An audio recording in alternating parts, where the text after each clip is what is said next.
Bismillahirrahmanirrahim. Peristiwa nuzul Al-Quran berlaku pada malam Jumaat 17 Ramadan tahun ke-41 daripada keputeraan Nabi Muhammad sallallahu alaihi wasallam. Al-Quran adalah mukjizat terbesar Nabi Muhammad sallallahu alaihi wasallam. Maka ianya memberi makna terbesar kepada umat Islam. Bersempena dengan peristiwa nuzul Al-Quran ini, marilah kita memerhati dan melihat apakah tujuan penurunan Al-Quran kepada Nabi sallallahu alaihi wasallam. Disebut oleh cendekiawan Islam, 3 tujuan Al-Quran diturunkan, iaitu yang pertama sebagai petunjuk bagi diri manusia.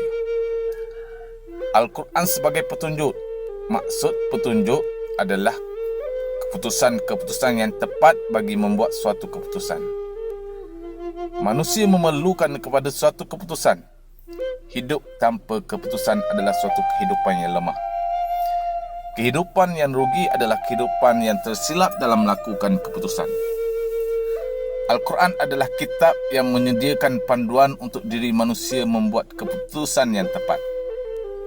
Al-Quran sebagai pemberi panduan untuk membuat keputusan untuk menjadi orang yang baik.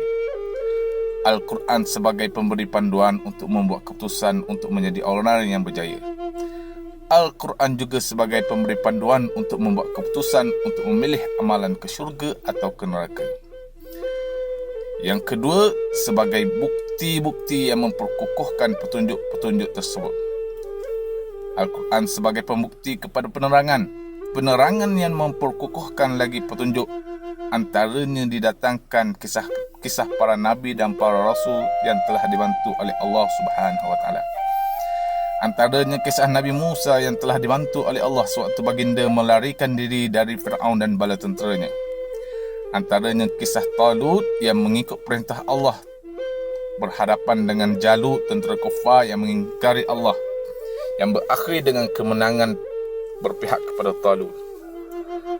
Dan yang ketiga, sebagai pembeza di antara yang benar dan yang salah. Al-Quran sebagai Al-Furqan, iaitu pembeza di antara yang benar dan yang salah, yang mana perlu buat dan yang mana perlu ditinggalkan, mana yang boleh dimakan dan mana yang tak boleh dimakan. Ibnul Arabi merangkulkan, dalam seluruh kehidupan ini hanya berkaitan dengan 2 perkara, iaitu ia atau tidak. Orang yang boleh mengatakan ia atau tidak adalah orang yang mempunyai kekuatan dalam diri dan boleh mengemudi kehidupannya dengan teratur. Bersempena dengan peristiwa nuzul Al-Quran ini, marilah sama-sama kita jadikan Al-Quran sebagai peneman hidup kita. Sabda Nabi sallallahu alaihi wasallam, "Iqra'ul Quran fa innahu ya'ti yaumal qiyamah syafi'an li ashabi." Bacalah Al-Quran kerana Al-Quran akan datang pada hari kiamat nanti sebagai pemberi syafaat bagi orang yang baca dengan tadabbur dan mengamalkan. Wallahu a'lam.